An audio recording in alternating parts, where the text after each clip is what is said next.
창세기 17장 1절부터 8절까지를 제가 대신 봉독해 드리겠습니다. 하나님 말씀을 들으십시오. 아브라함이 99세 때에 여호와께서 아브라함에게 나타나서 그에게 이르시되 나는 전능한 하나님이라 너는 내 앞에서 행하여 완전하라. 내가 내 언약을 나와 너 사이에 두어 너를 크게 번성하게 하리라 하시니 아브라함이 엎드렸더니 하나님이 또 그에게 말씀하여 이르시되 보라 내 언약이 너와 함께 있으니 너는 여러 민족의 아버지가 될지라. 이제후로는 너의 이름을 아브라함이라 하지 아니하고 아브라함이라 하리니 이는 내가 너를 여러 민족의 아버지가 되게 하려 함이니라. 내가 너로 심히 번성하게 하리니 내가 너에게서 민족들이 나게 하며 왕들이 너에게로부터 나오리라. 내가 내 언약을 나와 너 및 너의 대대손손 후손 사이에 세워서 영원한 언약을 삼고 너와 너의 후손의 하나님이 되리라. 내가 너와 너의 후손에게 너가 거류하는 이 땅 곧 가나안 온 땅을 주어서 영원한 기업이 되게 하고 나는 그들의 하나님이 되리라. 아멘. 우리가 지난 시간에는 말씀 사경회로 전도서의 말씀 함께 살펴보았죠.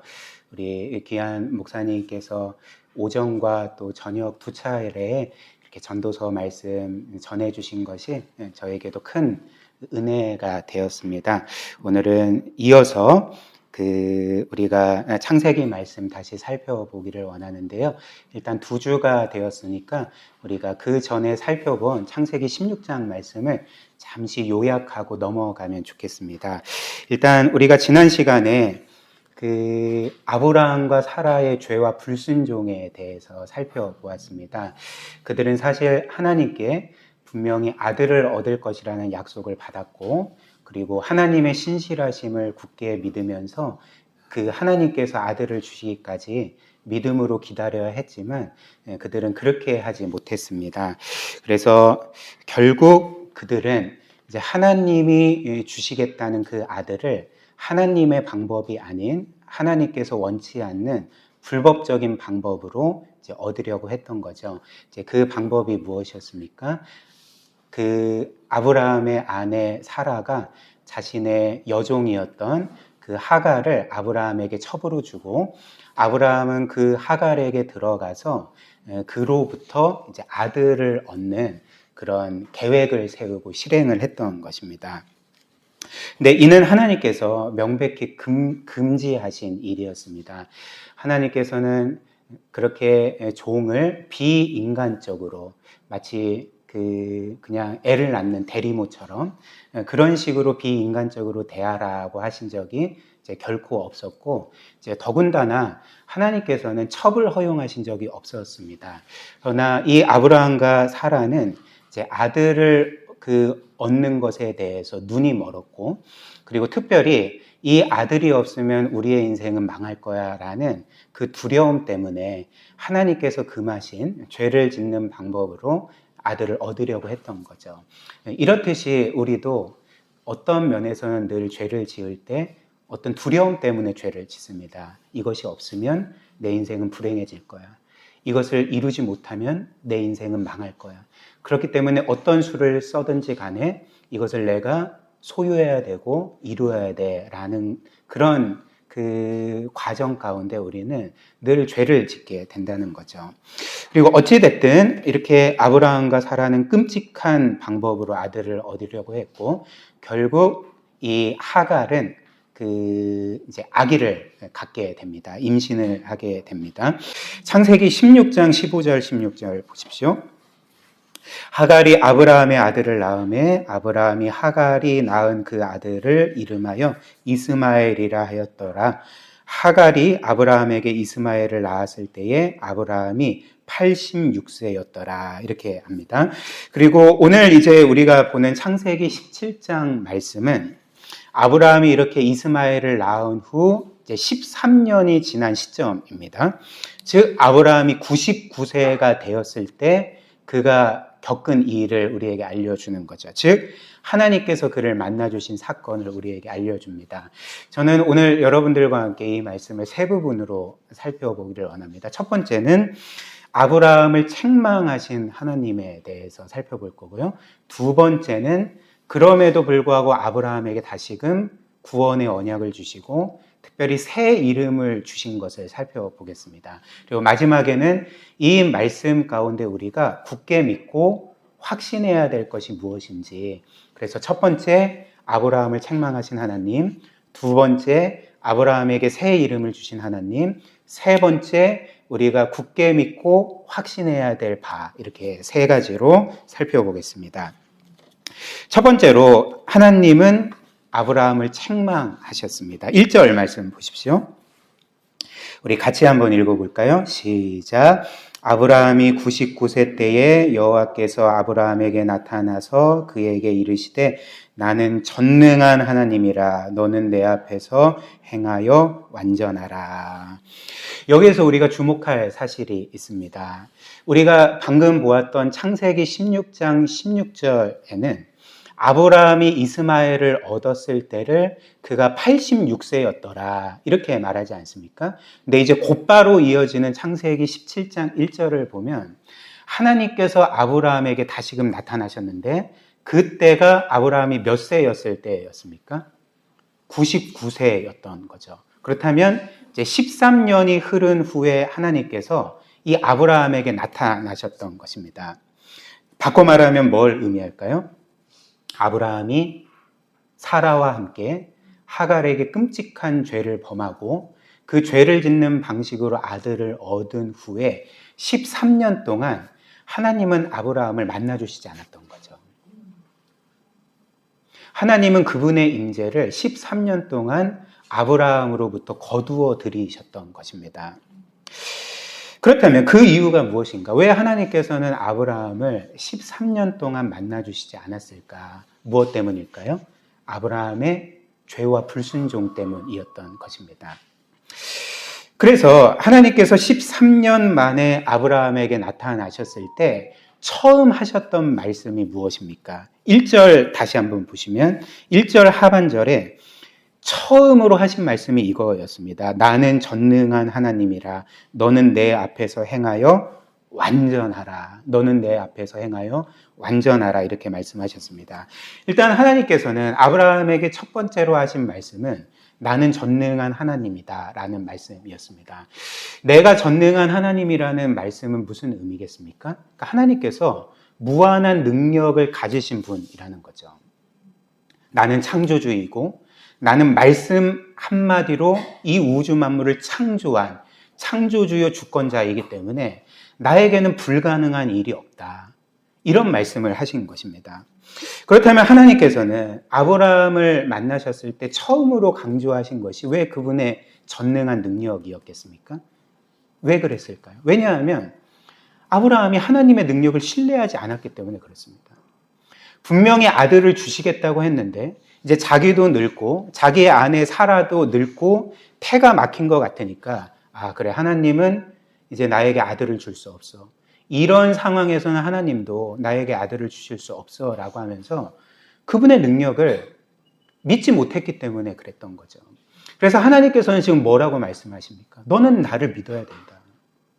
나는 너와 같은 피조물이 아니라 창조주다. 나는 이 우주 만물을 창조한 자고 지금도 통치하고 있는 자고 이 세상 모든 일과 너의 삶이 내 수중에 있다. 그렇기 때문에 너는 나를 신뢰해야 됐다라고 지금 말씀하셨던 것입니다. 그리고 이어서 하나님은 이렇게 말씀하시죠.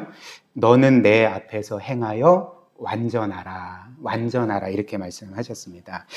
여기에서 하나님 앞에서 행하라라는 것은 원문을 보면 사실 행하라라는 그 단어가 아니라 너는 내 앞에서 걸어라라는 말씀이거든요. 그래서 영어 성경을 보면 이제 대부분의 번역이 너는 내 앞에서 걸어라 이렇게 그 번역을 해놨습니다. 우리가 걷는다는 것은 뭘 의미합니까? 삶의 여정을 걷는다는 거죠. 그러니까 하나님 앞에서 걸어라라는 말씀, 너는 하나님 앞에서 걸어라라는 말씀은 너는 내 앞에서 너의 인생을 살라라는 말씀입니다. 너는 너의 생각과 말과 행동과 모든 것에 있어서 내가 너 앞에 있다는 것을 기억하면서 그래서 내 뜻대로 행하여서 완전하라. 이런 말씀을 주셨던 거죠. 하나님이 아브라함에게 왜 이런 말씀을 주셨겠습니까? 아브라함이 하나님 앞에서 행하지 않았기 때문에 그렇습니다. 하나님 앞에 죄를 짓고 불순종하여서 불완전한 삶을 살았기 때문에 그렇죠. 그러니까 하나님께서는 바꿔 말하면 너는 내 앞에서 행하여 완전하라 라는 말씀은 아브라함아, 너는 내가 없는 것처럼 살았다. 너는 나를 무시하며 살았다. 내가 없는 존재인 것처럼 투명한 인간인 것처럼 그렇게 살았다. 너는 그렇게 살면 안 된다. 내 앞에서 행하여 완전하라 라고 어떤 면에서 이 아브라함의 죄를 꾸짖으셨던 것입니다. 이것이 바로 하나님께서 13년 동안 아브라함을 찾아가시지 않았던 이유인 거죠. 하나님께서 그분의 임재를 아브라함으로부터 거두시고 이제는 아브라함이 하나님의 사랑과 은혜의 감각 없이 그렇게 어떤 면에서는 공고한 삶을 13년 동안 살아가게 그렇게 내버려 두신 이유였던 것입니다. 그렇다면 우리는 여기에서 이런 질문을 할 수 있지 않겠습니까? 그렇다면 하나님께서 이 아브라함과 사라가 끔찍한 죄를 범했을 때 이 아브라함을 버리셨고 그런데 이제 하나님께서 이후에 이건 좀 심한데 한 번 더 기회를 줄까? 이렇게 생각해서 13년이 지난 후에 아브라함을 다시금 찾아가신 건가? 이런 게 아니겠죠. 하나님께서는 13년 동안 아브라함을 어떤 면에서는 버려두셨지만 그를 만나주시지 않았지만 그러나 그 아브라함을 단 한순간도 버리신 적이 없습니다. 단 한순간도 포기하신 적이 없습니다. 그 아브라함으로부터 하나님의 시선을 단 한순간도 떼신 적이 없습니다. 하나님은 13년 동안의 이런 영적인 공백기 가운데서도 침묵기 가운데서도 늘 아브라함과 함께 하셨던 거죠. 그렇다면 하나님께서 왜 13년 동안의 이런 영적인 침묵기를 아브라함으로부터 겪게 하셨을까? 통과하게 하셨을까? 무엇 때문일까요? 그것은 하나님께서 이 아브라함으로 하여금 그의 죄가 얼마나 심각한 것인지, 그의 죄가 얼마나 그의 영혼을 망가뜨리고, 그의 죄가 하나님과 그의 관계를 얼마나 산상조각 내는지를 실제로 겪고 경험하고 깨닫게 하심으로써 그 죄를 버리고 하나님께로 돌아가게 하시기 위해서 하나님은 어떤 면에서는 이런 조치를 취하셨다는 것입니다. 사랑하는 여러분, 우리에게도 마찬가지입니다. 우리도 때때로 죄에 빠져 살 때가 있고 분명히 우리에게 너는 내 앞에서 행하라 말씀하셨지만 하나님이 없는 것처럼 하나님이 내 곁에 없으시고 내 삶이 하나님 수중에 없는 것처럼 그렇게 살아갈 때가 있지 않습니까? 그리고 그렇게 우리가 죄 가운데 빠질 때에 하나님은 때때로 그분의 임재를 우리 가운데 거두시는 거죠. 더 이상 신앙생활을 해도 그분의 사랑을 느끼지 못하게 만드시고 그분이 나와 함께 하신다는 그 감각이 다 빼앗기도록 그렇게 만드신다는 것입니다. 그래서 영적으로 공고하게 만드시고 우리에게 있던 구원의 확신을 잃게 만드시는 거죠. 왜 이런 일들을 하시겠습니까? 그러니까 이는 하나님께서 우리를 미워하시기 때문에 그렇게 하시는 것이 아니라는 것입니다. 도리어 우리를 사랑하시기 때문에, 우리를 아끼시기 때문에 그 죄의 어떤 면에서 강력한 굴레에서 우리를 끊으시고 우리가 스스로 그 죄에서 떠나고 그 죄를 끊게 하시기 위해서 때로는 이런 영적인 암흑기를 거치게 만드신다는 것입니다. 그래서 결국 하나님께서 13년 동안 아브라함을 만나주시지 않았던 것은 어떤 면에서는 하나님의 징계였지만 동시에 하나님의 은혜였던 거죠. 그의 영혼을 죄로부터 회복시키시기 위해서. 다시 한번 그 죄에서 돌이켜 하나님께로 돌아가게 하시기 위한 하나님의 구원 행위자 그 은혜였던 것입니다. 이것이 오늘 성경이 우리에게 알려주는 첫 번째 메시지인 거죠. 그러므로 우리가 여러분들도 그렇고 저도 그렇고 인생의 어느 순간에 하나님의 임재를 느끼지 못하고 그 사랑과 은혜가 내 마음 가운데 더 이상 느껴지지 아니하고 영적으로 공고하고 더 이상 하나님께서 나와 함께 계시지 않는 것처럼 느껴질 때 우리는 뭘 해야 될까요? 우리의 삶을 돌아봐야 하는 거죠. 그래서 우리에게 끊지 못한 죄가 있는지 혹은 내가 혹시라도 나는 미처 심각하게 생각하지 않는 그 죄 가운데 여전히 거하고 있는지를 우리가 살펴보면서 뭐를 해야 되겠습니까? 회개해야 되는 거죠. 하나님께로 돌아가야 한다는 것입니다. 이것이 오늘 이 창세기 17장 말씀이 우리에게 알려주는 첫 번째 메시지입니다. 그 다음 두 번째로 하나님은 이렇게 아브라함을 책망하셨지만 놀랍게도 그 아브라함에게 다시금 구원과 복의 약속을 주십니다. 2절 말씀 한번 또 보십시오. 내가 내 언약을 나와 너 사이에 두어 너를 크게 번성하게 하리라 하시니 이렇게 말합니다. 하나님은 1절에서 너는 내 앞에서 행하여 거룩하라 완전하라 책망하셨지만 곧바로 하시는 말씀이 나는 너에게 다시금 구원과 복의 약속을 주겠다. 나는 너를 여전히 책임지고 영원토록 책임지겠다라는 그 약속을 주고 계십니다. 우리가 보았던 것처럼 하나님께서 다시금 아브라함에게 구원과 복의 약속을 주신 것은 아브라함이 신실하기 때문이 아닙니다.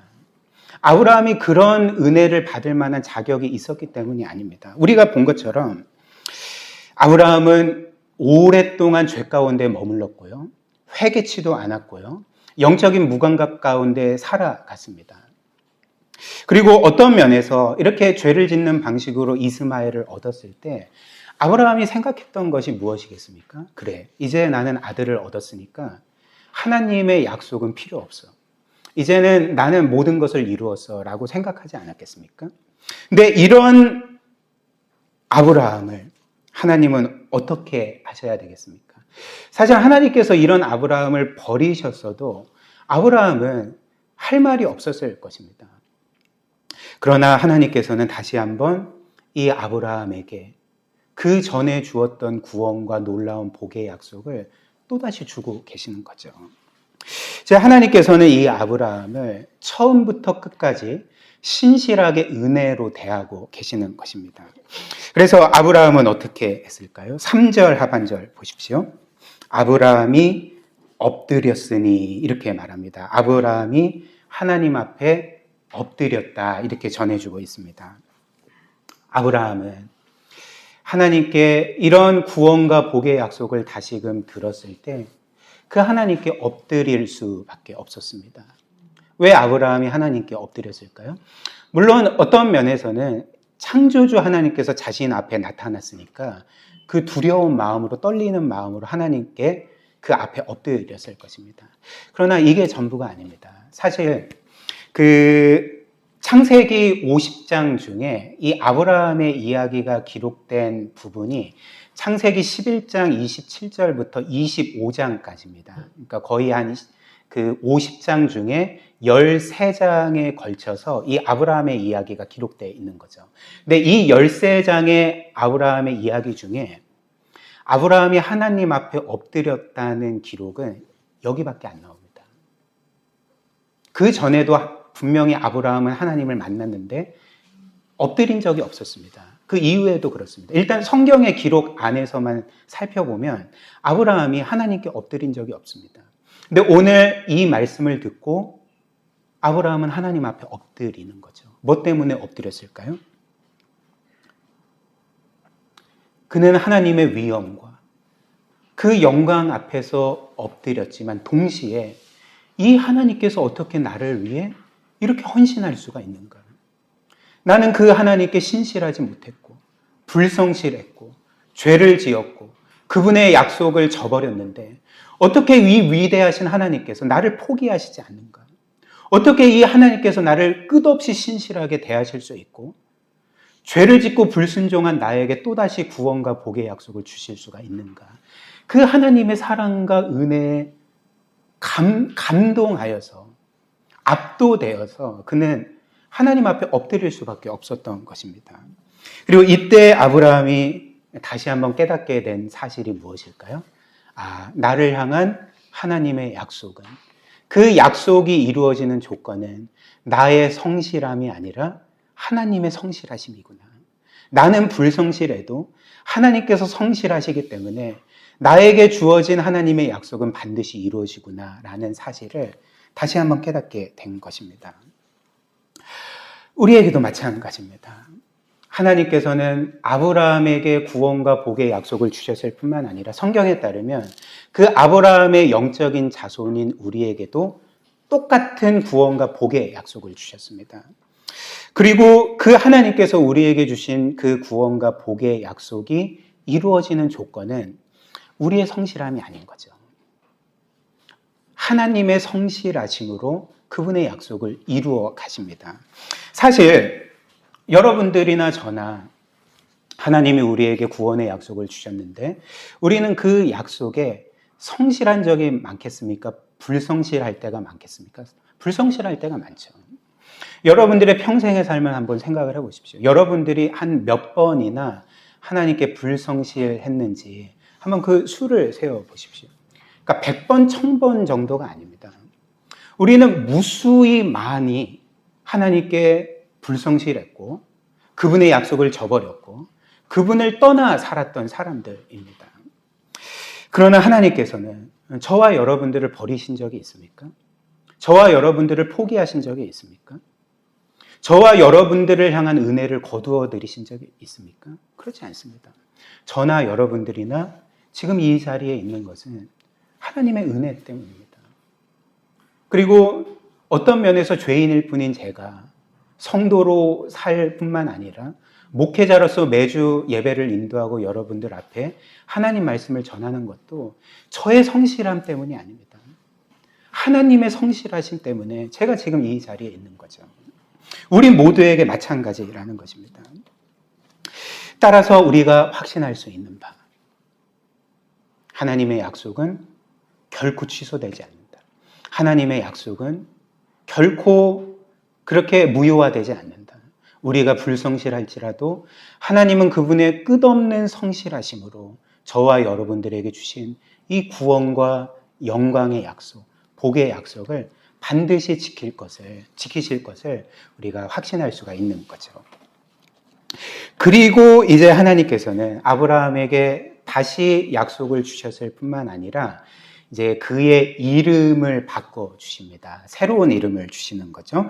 그래서 하나님께서는 아브라함에게 새로운 이름을 주시고요. 사라에게 새로운 이름을 주십니다. 4절, 5절 한번 보십시오. 보라, 내 언약이 너와 함께 있으니 너는 여러 민족의 아버지가 될지라. 이제후로는 너의 이름을 아브람이라 하지 아니하고 아브라함이라 하리니 이는 내가 너를 여러 민족의 아버지가 되게 하려 함이니라. 그리고 하나님께서는 사라의, 아브라함의 아내였던 사라의 이름도 바꿔주십니다. 15절, 16절. 하나님이 또 아브라함에게 이르시되 너의 아내 사레는 이름을 사레라 하지 말고 사라라 하라. 내가 그에게 복을 주어 그가 너에게 아들을 낳아 주게 하며 내가 그에게 복을 주어 그를 여러 민족의 어머니가 되게 하리니 민족의 여러 왕이 그에게서 나리라. 이렇게 말씀하셨습니다.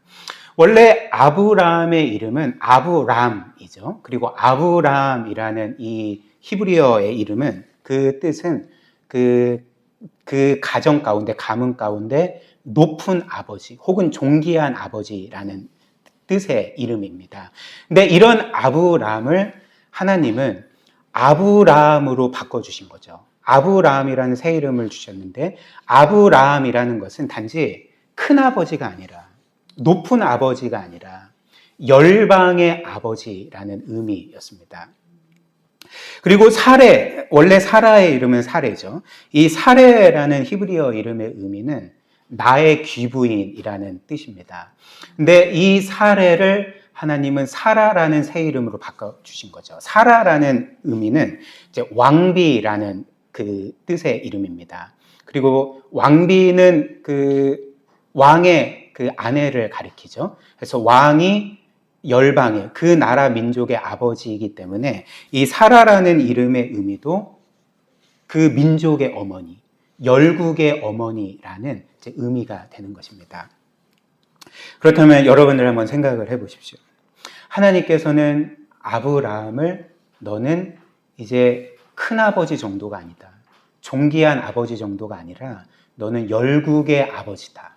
그리고 사레에게는 너는 그냥 그 어떤 귀부인 정도가 아니라 너는 이제 왕비이고 열국의 어머니다라고 새 이름을 지어주셨을 때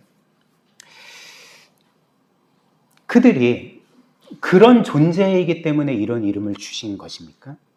제가 말씀드린 것처럼 성경에서 이 이름이라는 것은 단지 호칭이 아니라 그의 존재와 정체성을 의미합니다. 그래서 이름이 바뀌었다는 것은, 새 이름을 부여받았다는 것은 그 새 이름으로서 그의 존재가 바뀌고 정체성이 바뀌었다는 것입니다. 그렇다면 지금 하나님께서 아브라함과 사라에게 열국의 아버지와 열국의 어머니라는 새 이름을 주신 것은 그들이 진짜 이제는 아브라함이 열국의 아버지 같네. 이제는 사라가 열국의 어머니 같은 모습이네. 이렇게 해서 주신 것이겠습니까? 그렇지 않습니다. 우리가 본 것처럼 창세기 17장 1절에는 이미 하나님은 그들의 죄를 책망하셨습니다. 너희는 하나님 앞에서 행하여 완전하라. 그러니까 뭘 의미하겠습니까? 이들은 불완전한 인생이었습니다. 속이 좁은 인간이었고 열국의 아버지와 어머니가 될 만한 그릇의 사람들이 아니었습니다. 근데 하나님께서는 그런 아브라함과 사라에게 너는 열국의 아버지다. 너는 열국의 어머니다. 이것이 너희의 존재고 너희의 정체성이다. 이렇게 말씀을 하는 거죠. 여러분들 한번 생각을 해보십시오. 만약에 여러분들의 이름이 김미선 그러면 김거룩한 여성 이런 식으로 이름이 불리거나, 그리고 영어 이름은 좀 길잖아요. 김거룩한 자 이렇게 되거나, 아니면 이미경 집사님 이순결한 자 그러면 굉장히 낯뜨겁지 않겠습니까? 뭔가 부끄럽지 않겠습니까? 혹은 그 권희나 또 예은이, 하나님께서 권희에게 이름을 주셨는데 김광주의 아버지 이렇게 이름을 주시거나, 아니면 예은이에게는 정광주의 어머니 이런 이름을 주시면 뭔가 좀 굉장히 부끄럽지 않겠습니까? 사람들이 비웃지 않겠습니까? 근데 하나님께서는 그렇지 않다. 너는 열국의 아버지고 너는 열국의 어머니다. 너의 존재와 정체성은 그렇게 바뀌었다라고 말씀해 주고 있는 거죠. 그리고 사실 하나님께서는 아브라함과 사라의 이름만 바꿔주신 것이 아니라 저와 여러분들의 이름도 바꿔주신 거죠. 하나님께서 우리에게 주신 새 이름이 무엇입니까? 죄인이었던 우리를 성도, 거룩한 자로 불러주시고, 불의한 우리를 의로운 자라는 새 이름을 허락해 주시고, 하나님과 원수였던 우리를 너희는 원수가 아니다. 이제 나의 영광스러운 자녀다라는 새 이름을 우리에게 주시지 않았습니까? 그리고 사실 구약에서 하나님께서 우리에게 이루시겠다라고 약속하신 구원의 핵심 중에 하나는 우리의 이름을 바꿔주시는 것이었습니다. 우리에게 영원한 새 이름을 주시겠다고 하셨던 것이 하나님의 구원 약속의 핵심 중에 핵심이었습니다. 한번 이사야 62장 2절 3절 보십시오.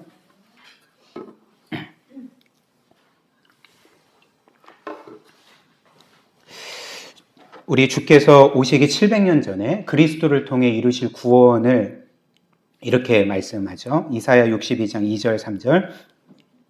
이방 나라들이 너의 공의를, 뭇 왕이 다 너의 영광을 볼 것이요 너는 여호와의 입으로 정하실 새 이름으로 일컬음이 될 것이며.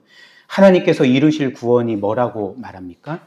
우리에게 새 이름을 주시겠다는 것. 우리가 영원한 새 이름으로 일컬음 받겠다는 것이 하나님이 우리에게 이루실 구원이라고 말합니다. 그렇다면 그 새 이름이 무엇입니까? 3절 말씀 우리 같이 한번 읽어볼까요? 시작. 너는 또 여호와의 손에 아름다운 관, 너의 하나님의 손에 왕관이 될 것이라. 하나님께서 우리에게 주신 새 이름이 무엇입니까? 여호와의 손에 아름다운 관. 하나님의 손에 왕관이 너의 새 이름이 될 것이다. 창조주 하나님께서 쓰시는 영광스러운 관이, 그렇게 우리가 영광스러운 존재가 된다는 것이 하나님께서 우리에게 주신 구원이자 우리가 하나님께 부여받은 영원한 새 이름이라는 거죠. 그래서 오늘 우리가 함께 찬양 부를 때에 두 번째 찬양, 십자가에서라는 찬양이 하나님께서 이렇게 우리에게 새 이름을 주시고 영원한 이름을 주시고 정말 우리와 같이 비천한 자들을 그 하나님이 쓰시는 영광스러운 그 왕관으로 삼으셨다는 내용이 잘 담겨 있지 않습니까? 다시 한번 제가 읽어드리면, 십자가에서 그는 내 이름을 바꾸셨네. 고아에서 아들로, 거절에서 용납으로, 죄인에서 의인으로 바꾸어 주셨네. 저주에서 축복으로, 원수에서 연인으로, 창기에서 신부로 바꾸어 주셨네. 라고 그렇게 찬양하는 거죠. 사랑하는 여러분, 우리에게는 아브라함과 사라가 그랬던 것처럼 여전히 이런 이름으로 불릴 만한 자격이 없습니다. 우리에게는 여전히 어색하고 뭔가 부끄럽고 또 낯뜨거 없고 뭔가 나는 이 이름에 어울리지 않는 삶을 살아가는데 라고 낙심할 수도 있습니다. 그렇다면 하나님께서는 어떻게 이런 죄인인 우리에게 너는 내 왕관이다, 너는 나의 의로운 자다, 너는 나의 티도 점도 없는 거룩하고 순결하고 완전한 자다, 너는 내 영광스러운 자녀다라고 이렇게 새 이름을 주실 수가 있겠습니까?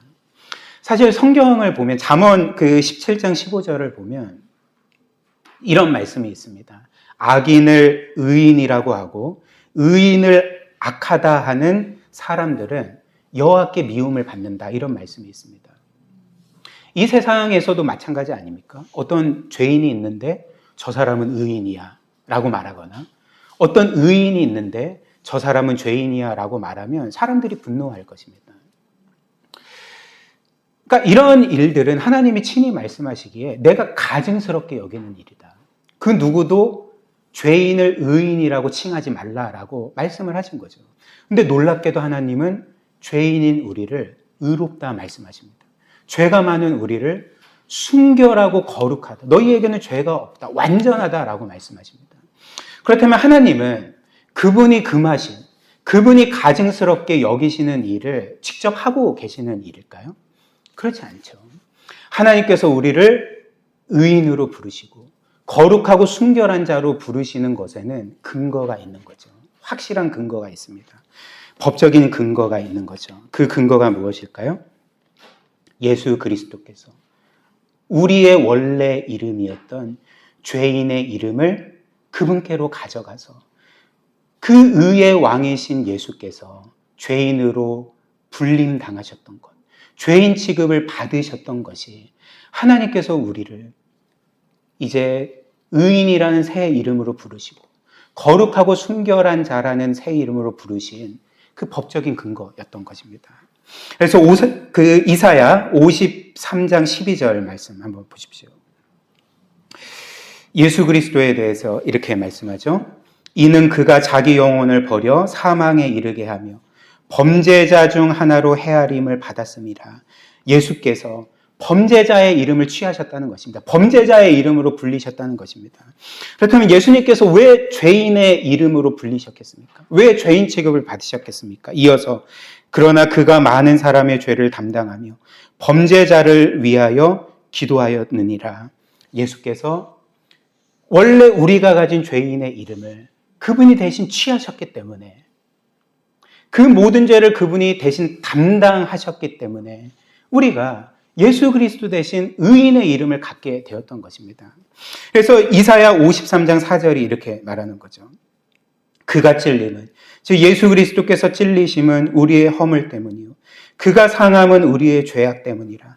그가 징계를 받음으로 우리는 평화를 누리고 그가 채찍에 맞음으로 우리는 나음을 받았도다. 죄인은 우리의 모든 죄가 예수 그리스도께 전가되고 그분은 우리 대신 죄인의 이름을 갖고 죄인으로서 정죄받으셔서 십자가에 못 박히셨습니다.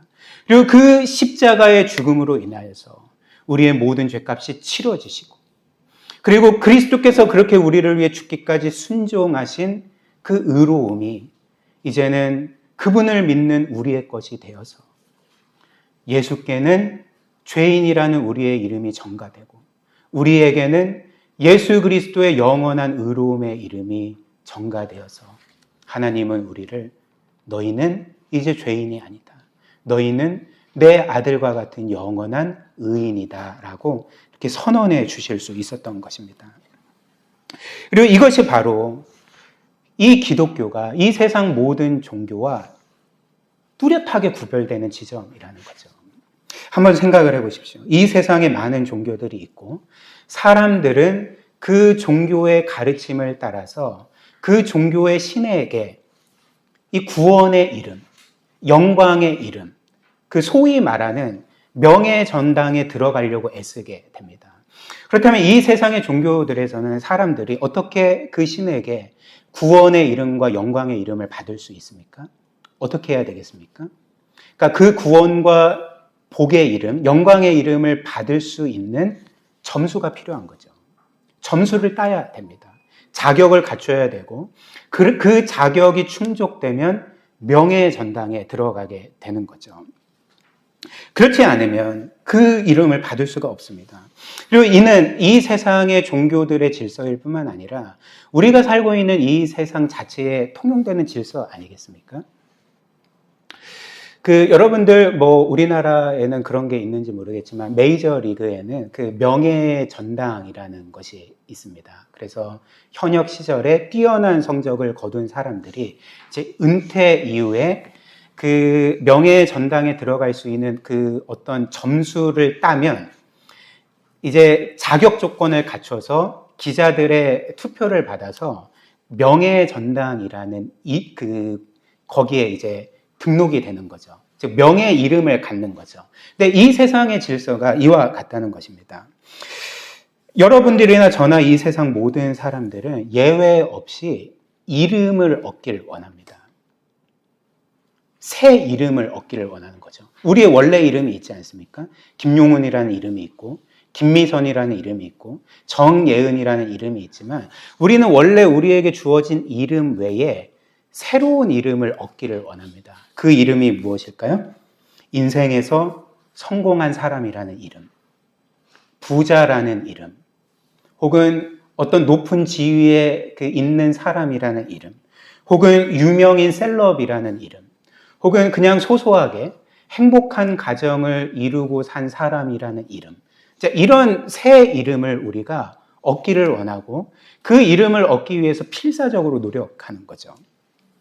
그리고 불행하게도 우리가 사는 이 나라에서는 우리의 원래 이름 외에 새 이름이 우리의 점수에 따라서 주어집니다. 즉, 이 나라에서는 그 사람들이 어떤 그 방법으로 새 이름이 주어집니까? 그러니까 그가 어떤 대학에 나와서 어떤 직장에 들어가고 그리고 어떤 지역에 살고 어떤 아파트에 살면서 어떤 차를 끌고 다니는지에 따라서 이름이 달라지는 거죠. 모든 사람들은 이렇게 필사적으로 이름을 얻기를 원하는 거죠. 그리고 사람들은 이 이름을 얻기 위해서는 점수가 필요합니다. 수능 점수가 필요하고 토익, 토플 점수가 필요하고 여러 스펙 점수가 필요하고 그리고 이런 점수가 없으면 저나 여러분들은 이 세상 사람들은 자기가 원하는 이름을 갖지를 못하는 거죠. 그리고 대신 이 세상은 우리가 원하는 이름을 갖지 못할 때 우리에게 다른 이름을 부여합니다. 실패자라는 이름, 낙오자라는 이름, 이런 이름을 우리에게 주고 더 불행한 사실이 무엇인지 아시겠습니까?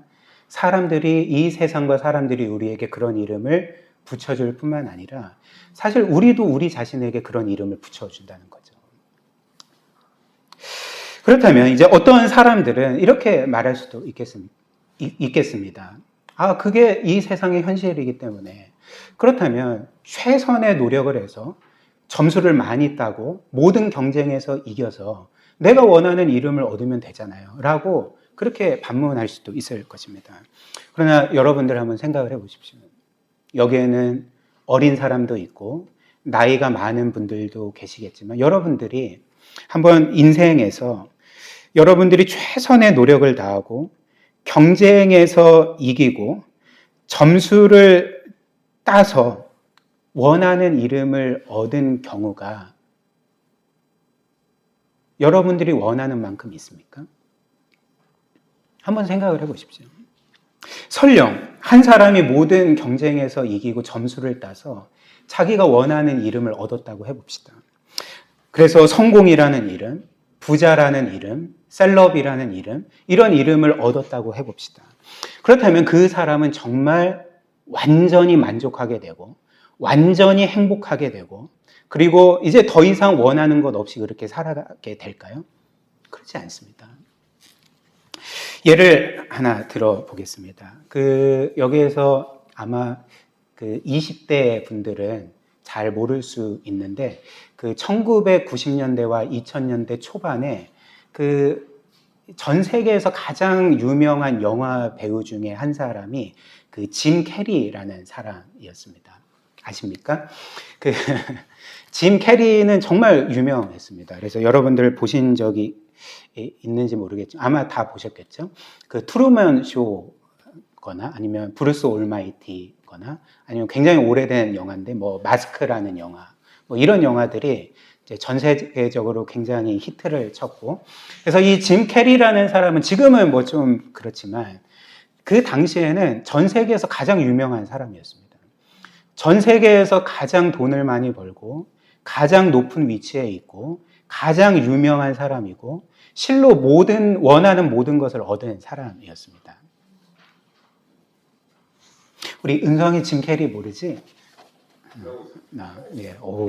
아무튼 근데 짐 캐리가 2014년도에 미국 마하리시 경영대학원에서 이제 졸업 연설을 한 적이 있습니다. 근데 그 졸업식 연설에서 그가 자신의 삶을 이렇게 쭉 돌아보면 어떤 면에서 까마득한 후배들이잖아요. 그러니까 이들에게 이런 연설을 했다고 합니다. 한번 들어보십시오. 여러분, 저는 성공과 명성을 통해 내면의 평화를 얻으리라 기대했습니다. 하지만 성공은 저의 내면의 공허함을 결코 채워주지 못했습니다. 많은 사람들은 자신이 무엇인가를 이루고 돈을 벌고 유명해지면 행복할 것이라고 믿고 있습니다. 하지만 저는 인생을 살아보니까 그것이 진실이 아니라는 것을 깨달았습니다. 외적인 성공은 일시적인 만족감을 줄 수 있을지는 몰라도 그것이 지속적인 행복을 가져다 주지는 않았습니다. 이렇게 말을 했습니다. 그리고 이어서 그는 이제 하나님을 믿는 사람이 아닙니다. 그리스도를 믿는 신자가 아닙니다. 그래서 그 나름대로 몸부림치고 분투하면서 진정한 내면의 만족과 행복을 찾으려고 애썼던 거죠. 그래서 그가 찾은 방법이 무엇이냐면 이에 대해서 이렇게 말합니다. 진정한 평화와 행복은 외부의 환경이 아니라 내면의 수용과 사랑에서 비롯됩니다. 즉 자기 자신을 사랑하고 있는 그대로 받아들이는 것에서 비롯됩니다. 이렇게 말했습니다. 그래서 자신이 누구인지 그리고 자신을 있는 그대로 받아들이는 법을 배우는 것이 무엇보다 중요합니다. 우리는 외적인 목표를 쫓으며 자신을 잃어버리는 경우가 많습니다. 하지만 결국 중요한 것은 자신의 내면과 연결되어 있다는 것을 깨닫는 것입니다. 이렇게 연설을 했습니다. 그래서 짐 캐리는 내가 지금까지 얻은 막대한 이 재산 그리고 그 누구도 다다르지 못했던 이 명예와 명성 이 모든 인기 이 모든 것들이 나를 결코 만족시켜주지 못했어. 그렇기 때문에 이제는 나는 그냥 내 있는 그대로를 사랑하고 받아들일 거야. 이것이 나의 내면의 진정한 만족과 평화의 길일 거야. 이렇게 말을 하고 있는 거죠. 그런데 그의 말은 어떤 면에서는 맞지만 어떤 경우에서는 감히 틀렸다고 말씀을 드리고 싶습니다. 어떤 면에서 그럴까요? 여러분들 그 사실을 아십니까? 이 세상은 짐 캐리와 똑같은 말을 합니다. 당신은 당신의 어떤 성취와 성공과 소유를 통해 행복과 내면의 만족을 가지려고 하지 마십시오. 그냥 여러분들을 있는 그대로 사랑하고 여러분들을 있는 그대로 받아들이십시오. 그것이 여러분들의 진정한 행복의 길입니다. 이렇게 말을 하지만 여러분들, 그게 여러분들에게서 작동을 하십니까? 이 사실 아십니까? 우리가 우리 자신을 사랑하고 우리가 우리 자신을 있는 그대로 받아들일 때에도 여전히 우리는 우리 자신에게 점수를 요구한다는 것을 아십니까? 내가 지금 내 자신을 볼 때 형편없는 삶을 살고 있다 생각하는데 우리는 우리 자신을 사랑할 수 없습니다. 우리는 우리 자신을 있는 그대로 받아들이지 못합니다. 이것은 우리 능력 밖의 일입니다. 이것은 객관적인 근거가 있어야지만 됩니다. 내가 생각할 때 나는 정말 사랑받을 존재야라고 객관적인 근거를 가질 때만이, 나는 내 자신을 받아들일만 해라는 객관적인 근거가 나에게 있을 때만이 우리는 우리 자신을 사랑하고 받아들일 수가 있습니다. 그러니까 작동할 수가 없다는 거죠. 그러나 이 기독교, 성경이 우리에게 선언해주는 이 복음의 내용이 무엇입니까? 하나님은 우리의 점수를 보시고 우리의 삶의 기록을 보시고 우리를 사랑할지 말지 결정하시고 우리에게 이런 구원의 이름, 영광스러운 새 이름을 주시는 분이 아니라 내가 봐도 나는 사랑받을 만하지 못하고 내가 봐도 나의 삶은 형편없고 내가 봐도 나의 삶은 실패가 많고 불완전할지라도 그런 우리를 하나님은, 우리도 못하는 일을 하나님은 있는 그대로 사랑해 주시고 있는 그대로 받아주시고 그리스도 안에서 새 이름, 영광의 이름, 성도라 불리는 이름, 의롭다 여겨지는 이름, 하나님의 영광의 자녀라고 불려지는 이름을 영원토록 주셨다는 것이 저와 여러분들이 믿고 있는 이 복음의 핵심이라는 것입니다. 이것이 바로 우리에게 영원한 새 이름을 주시는 그 하나님의 놀라운 은혜인 거죠. 마지막으로 그렇다면 우리는 이 말씀 가운데 무엇을 굳게 믿고 무엇을 확신하며 살아가는지를 빠르게 세 가지로 말씀드리겠습니다. 우리가 이 말씀을 단지 지식으로만 알면 안 되겠죠.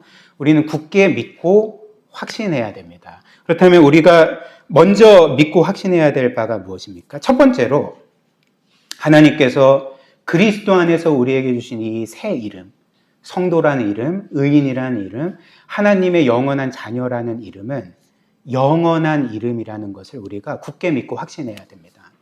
영원한 이름이라는 것은 뭘 의미하겠습니까? 이 세상 어떤 것도 그 새 이름을 우리로부터 빼앗아 갈 수 없다는 거죠. 취소할 수 없다는 것입니다. 우리는 때로는 그 아브라함처럼 계속 죄를 짓고 엉망진창의 삶을 살고 그리고 내가 봐도 나는 하나님께서 나를 사랑하실 만하지 않은 것 같아 라고 생각되는 그 순간이 있을 것입니다. 그리고 이런 때에 늘 우리를 고발하고 정죄하는 존재들이 있죠. 일단 우리의 양심이 우리의 이런 죄와 또 영적인 실패에 대해서 정죄합니다. 너 같은 자는 하나님의 사랑을 받을 만하지 않아. 그럴 자격이 없어. 너에게 주어진 새 이름은 취소됐어. 이렇게 정죄를 하고 더 나아가 사탄과 악한 영들도 우리가 지은 죄를 가지고 우리를 끊임없이 정죄합니다. 그러나 우리가 굳게 믿어야 될 사실이 무엇입니까? 우리가 우리 자신을 정죄할지라도 이 세상이 우리를 정죄할지라도 사탄과 악한 영들이 우리를 정죄할지라도 내가 볼 때 나에게 죄가 많고 실패가 많고 형편없는 삶을 산다 할지라도 우리에게 주어진 새 이름은 결코 변하지 않습니다. 하나님은 우리를 여전히 나의 거룩한 자다, 나의 의로운 자다, 나의 영원한 자녀다라고 불러주십니다. 왜냐하면 그 이름이 주어진 근거가 우리에게 있지 않고 예수 그리스도의 십자가와 그분의 영원한 구원에 있기 때문에 그렇습니다. 그렇기 때문에 이렇게 생각하십시오. 내게 주어진 새 이름이 취소되기 위해서는 그리스도의 십자가가 취소되어야 된다. 그러나 그리스도의 십자가 구원이 취소될 일은 없다. 그렇기 때문에 나에게 주어진 이 새 이름은 영원토록 지속된다. 이것을 우리가 굳게 믿어야 되는 거죠. 그 다음 두 번째로 이렇게 하나님께서 우리에게 새로운 영원한 이름을 주셨을 뿐만 아니라 이 이름이 저와 여러분들의 영원한 존재의 가치임을 굳게 믿고 확신하십시오. 앞서 우리가 본 것처럼 이 세상 사람들은 자신의 원래 이름 외에 이 세상의 소유에서, 성취에서, 지위에서, 그리고 어찌됐든 자신이 이루는 여러 가지 것들을 통하여서 새로운 이름을 얻기를 원하고 그 안에서 자신의 가치를 입증하기를 원합니다. 끝없이 확인하고 증명하기를 원하며 그렇게 살아갑니다. 근데 한번 생각을 해보십시오. 만약 여러분들이 영원한 이름으로 삼는 것이 재물이라면 그 재물은 여러분들의 영원한 이름이 될 수 없습니다. 그 재물은 반드시 사라지게 되어 있고 우리가 잃게 되고 빼앗기게 될 수밖에 없는 것들입니다. 이것은 우리의 영원한 이름이 아닙니다.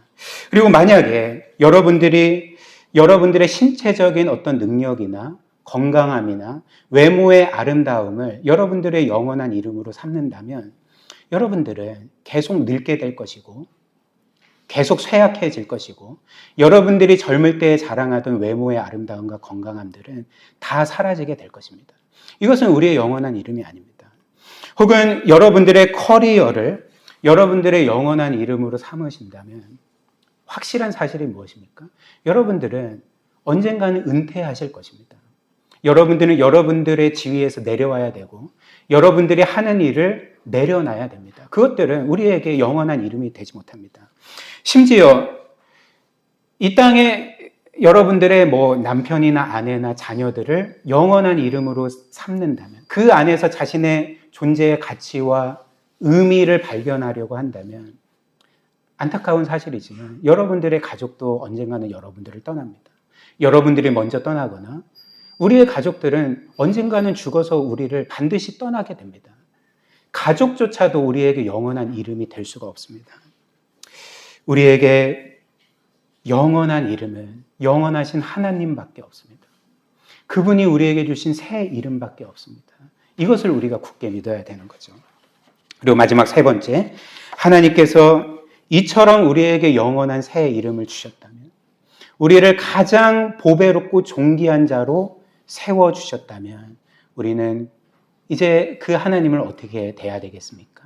우리도 그 하나님의 이름을 우리의 삶의 최우선 순위로 삼고 그 하나님의 이름의 영광을 위해서 살아야 할 것입니다.